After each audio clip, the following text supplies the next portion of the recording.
आहे की नाही? तसं माझ्याशी मी तुम्हाला बोललेलं आहे, तुम्ही माझा स्वीकार करत नाही आणि देव येण्याचा स्वीकार करता असं का? भागीरथी स्नान असं प्रेम करते दोघे जण. एकाचे पाप गेले जाऊन एक त्याच्याच राहील असं होतं का? गंगेत दोघांनी स्नान केलं आणि एकाचं पाप जाऊन एकाचं कसं राहील? परिसाच्या देवाची निश्चिती लोह भक्त दृढ भेटते. एकाचे दाले सुवर्ण कांती एक त्याच्याची राहील परिसाचा देव आणि लोखंडाचे भक्त येतात. त्या देवाचं दर्शन घेतो. तर दोघांचं काय व्हायला पाहिजे? सण व्हायला पाहिजे. सुवर्ण लतिका गुणी समान कवळीती सुरद्रुमा लागून एक सफल झाली पूर्ण दुजी निष्फळ झाली. एका हाती दाखवणी नयन एका चक्षुने की अवलोकन हे चतुरास नवे भूषण लागे दूषण तत्वता. म्हणून तुम्ही महाराज काय करा, माझा त्याग करून देव यांनीच काय करू नका. स्वीकार तिचा केला, माझाही स्वीकार करा. असो चातुर्य सुमने करून जिने पूजला न वंशनंदन पंचबाणी रायाचे मन भेदीला पूर्ण नाटोपे. महाराज आता राजाचं काम बाणानं मन काय झालं, वेधल्या गेलं. क्षमालिंगन चुंबन परस्पर देता पूर्ण सुतानंदी सता निमग्न दोघे झाली ते दवा भोग देऊन तीक्षणी रावणी घेवे गे करुणी. हे जर कळेल देव यांनी तरी अनर्थ करेल. देव यांनी जर कळालं तर अनर्थ होईल. तरी शर्मिष्ठा झाली गरोदर नवमास भरले सत्व आवळे आवळे दोघे पुत्र द्रुम्नो अनुनामे झाली. आणि मरती गरोदर राहिली. तिला दोन मुलंही झाले. द्रुह आणि अनु असं त्यांचं नाव ठेवण्यात आलं. देव याने चिंता दूर मनी कैची प्रसवली दोघे पुत्र लोटल्या एका संवत्सर तया वना पातली. देव यानेला हे कळालं की शर्मिष्ठेला दोन मुलं झाले. पण देव याने शर्मिष्ठेकडे आली.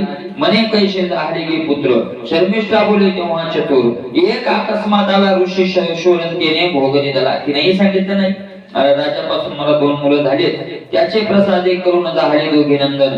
देव याने बोले वचन नाम गोत्र काय द्यायचे.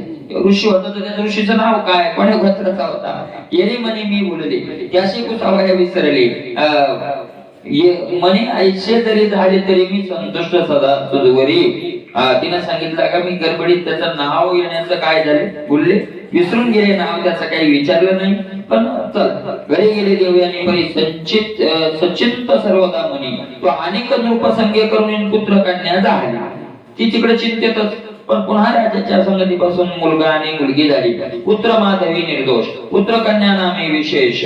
तो देवयानी आली वनासन शर्मिष्ठेस पुसत असे. पुन्हा देवयानी आली विचारायली 32 लक्षणे संयुक्त राजबीजते जात बोल तुझं कैसे होतात सुतन ऋषी पासून नेहमी.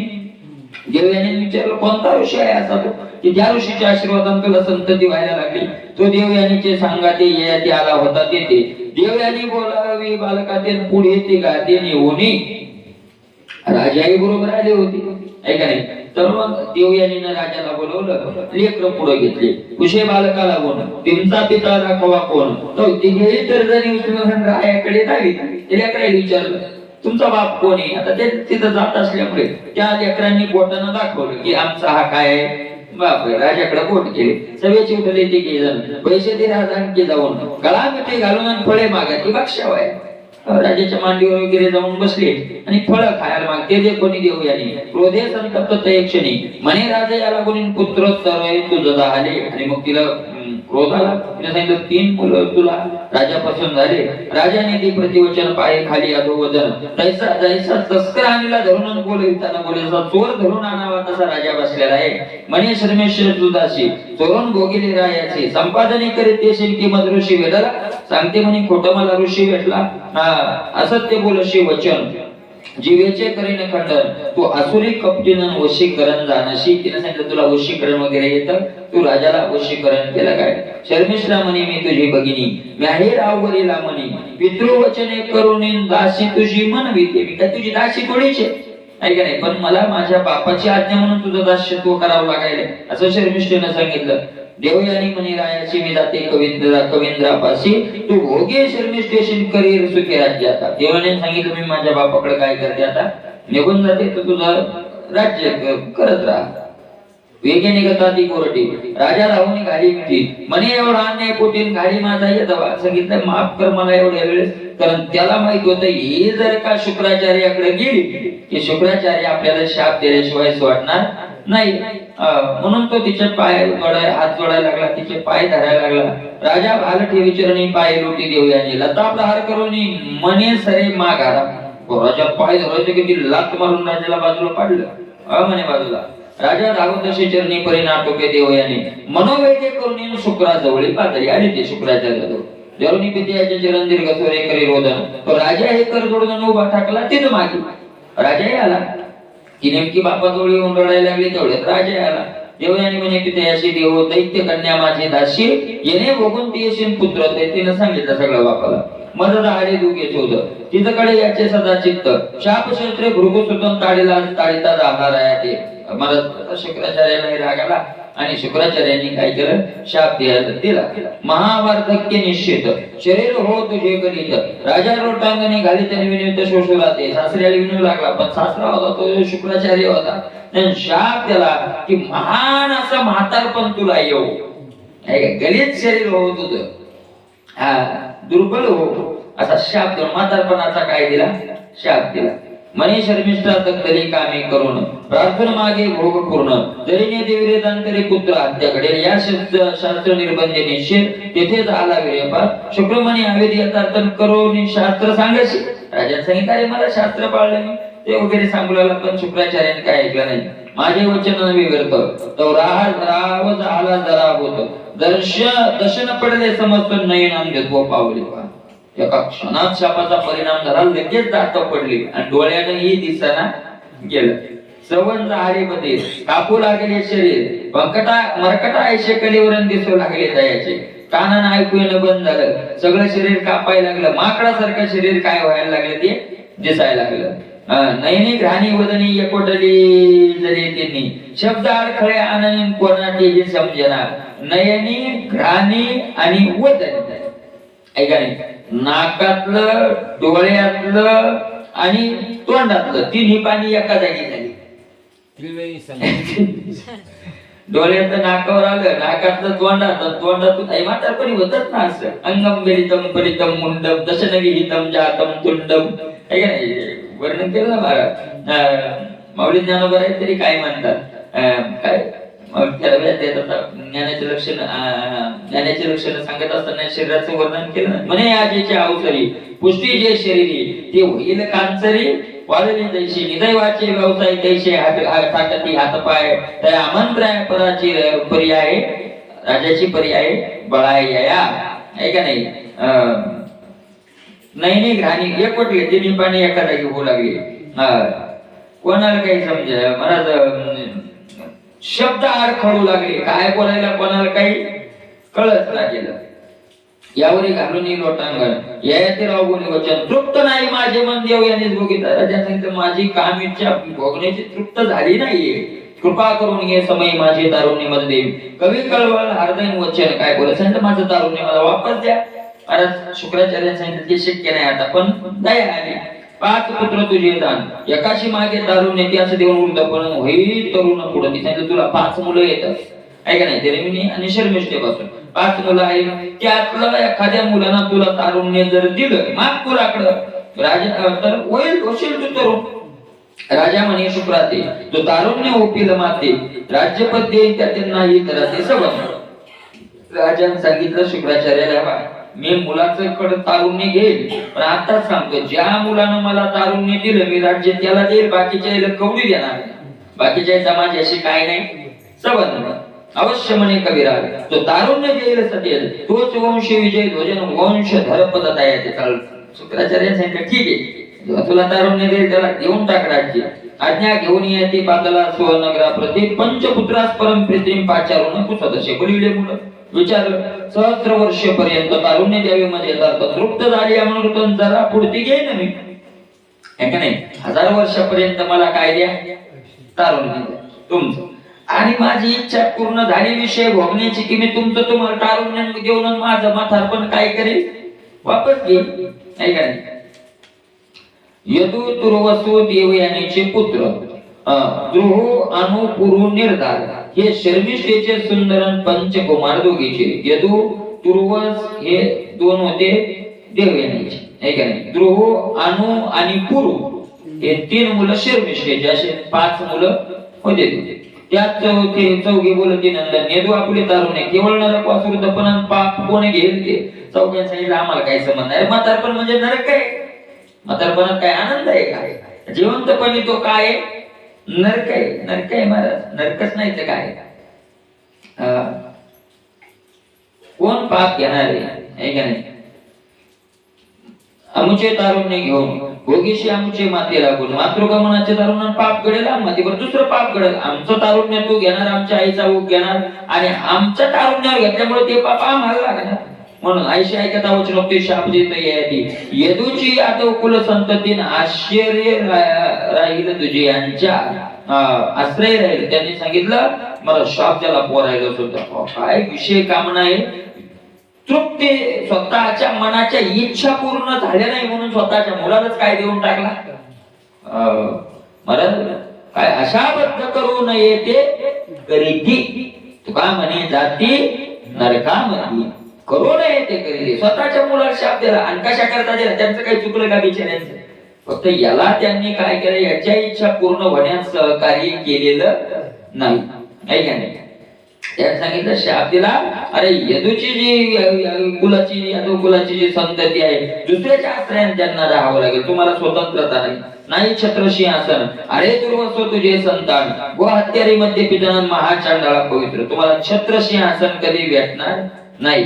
असे महाराज वाईट वाईट त्यांना बोलायला सुरुवात केली. अरक्त श्याम वर्णयन सागर भेटी राहील पूर्ण. द्रोहपुत्राप्रती शापोचन काय बोले. याचे द्रोहपुत्राला त्याने काय शाप दिला. तुझा वंश हो कैवर्तक सत्य मत्स्यग्न अनाचारी बहुत नौका तारुणी जीवितन रक्षून यावरतील. तुझे जे पुढे वंश होतील त्या द्रोहुत नावाच्या मुलाला शाप दिला. तुझे जे पुढे वंश होतील ते कोळी होतील. कोळी म्हणजे नावा चालवणं, माश्या धरणं आहे का नाही, मासे मारणारे वगैरे असे अनाचारी होतील, दुष्ट होतील. नौका तारुणी जीवित रक्षणीयावरती नाव चालून ते काय करतील जीवन. अनु तुझे संतान यंत्राकार लोहकार दान राज्याविरहित या राज्य विरहित यातीहीन जन्मतील दुरात्म्य. अनु नावाचा जो मुलगा होता त्याला शाप दिला. तुझे जे मुलं आहेत म्हणे हे यंत्र तयार करणारे, लोखंड काम करणारे, लोहार वगैरे असे हे होतील म्हणे आणि राज्य त्यांना मिळणार नाही, दुरात्मे होतील. चौघे पातळी पाहिली पुरुचा पाचेरला ती अवसरी त्याने मस्त ठेवणी चरणावरी आणि तरुणत्व धरे. पुरु नावाचा जो मुलगा होता तो आला आणि त्यानं आपलं तारुण्य द्यायला तयार झाला. पुत्र बोले वचन शरीर झाले तुझपासून तुझे तुझे ते पूर्ण तरी जाईल नरकाला. त्याने सांगितलं तुझ्यापासून हे शरीर तयार झाले. बापाला सांगितलं तुम्हाला नाही द्यायचं कुणाला, नरकाला जाईल म्हणे मी घेऊन टाका. आईशी बोलता वचन याती झाला तरुण पुरुने घेतले वृद्धपण सहस्र वर्ष मर्यादा 1000 वर्षाची स्टॅम्प घेतलं त्यानं म्हातारपण. शर्मिष्ठानी देवी आणि स्त्रिया भोगी सुखशयनी राज्य चालवे अनुदिनी धर्मी न्याय. राज्य चालू लागला. आता दोघींनाही सोबतच पत्नी म्हणून तो ठेवावा लागला. दुष्टाचा दंड करून केले बहु प्रजा पालन सुखी केले पृथ्वीचे ब्राह्मण भोजन धनालंकारे. सगळ्या ब्राह्मणांनाही आनंदित केलं करत होता. भोजन देऊन धन देऊन अलंकार केले बहुतची घेतले. गो भू गज अनवरत्न उरले नाही काही दान व्रताचरण नियम नाही. मला एवढं दान केलं की आता दान द्यायचं काही शिल्लक राहिलेलं यज्ञ खूप केले. यज्ञ करायचे शिल्लक राहिले नाही. सगळं काय तो करायचा. गायी दान दिल्या, जमीन दान दिली, हत्ती दिले, नवरत्न दिले, सगळं दान.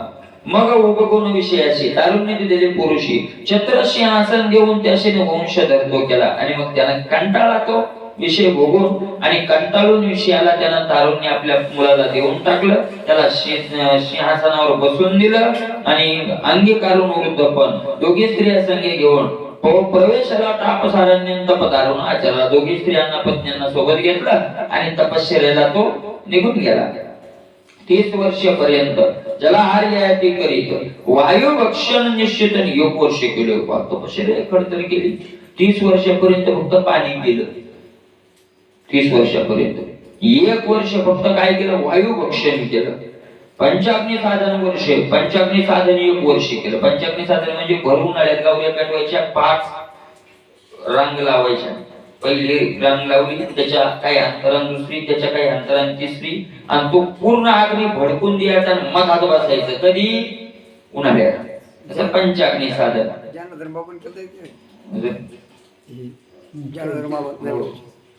पंचाग्नी साधन ते एका पायावर काही दिवस तो उभा राहिला. मग दिव्य देव पाहुणे सुरेख स्वर्गावरती पावला. मग त्याला दिव्य देह मिळून तो स्वर्गाला निघून गेला. याती उभय राजा सहित दिव्य विमानी बैसत इंद्रादी देव सांगू येतन वंदिती समस्त रायाची. उभय राजा सहित दोघं पती पत्नी सहित महाराज गेले. इंद्रादिका देवांनी त्यांचं काय केलं? स्वागत केलं. पुण्य देखून समर्थ इंद्रास विशाल उपजत कपटे रायाशी विचारितन बोले सुकृत आपुले. अरे याचं पुण्य पाहून यातीच इंद्राला खेद वाटू लागला. इंद्राचा असं आहेच. इंद्राला काय वाटू लागला? मग कप्तानं त्याला राजाला विचारलं, राजा तुमचं एवढं पुण्य कसं झालं? कुठून आलं पुण्य एवढं? काय केलं तुम्ही? असं विचारलं. भोळेपणे सांगे याती तो सुकृत आणि झाली निश्चिती खाली पडला धरणी पतीन तव नवलवर तरे. आणि भोळेपणात कसं पुण्य केलं यानं सगळं सांगितलं. आणि बोलल्यामुळं पुण्याचा काय झाला? चला म्हणजे आपण केलेलं पुण्य सांगितलं तर किती त्याचा काही शिल्लक राहत नाही, आहे का नाही? म्हणून हळूहळू चला कोणी कोणाशी न बोला. नाना कृषी वळू आपुले पांघुरवी पेरिले तैसे निपजले तैसे धाकी निपजले दान पुण्य. केलेलं काय करा? माऊली म्हणतात पेरलेलं झाकायचं करा.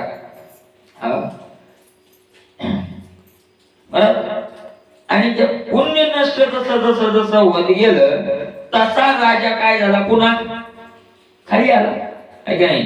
तुका म्हणे जाती पुण्यक्षे अधोगती. पुण्याची पावटी सरे इंद्रपणाची उत्तरे. तर मग इथे इंद्र पदावर नाही उत्तरे होती, आहे का नाही? मग येऊ लागती माघारे मृत्यू लोका, आहे का नाही? सुकृत हानी झाली. आणि सुकृत हानी झाल्यामुळे तो ययाती आला महाराज खाली पडला. माधवी कन्येचे पुत्र देव प्रतर्दन वसुनांशी बी अष्ट चौघे पुत्र पुण्य श्लोकन स्वर्धुनी तिरी वसती सुखे. गंगेच्या तुलावर माधवी नावाची मुलगी होती. त्या मुलीचे 4 मुलं गंगेच्या तीरावर राहत होते. ते त्यांच्या मुलीचे काय होते?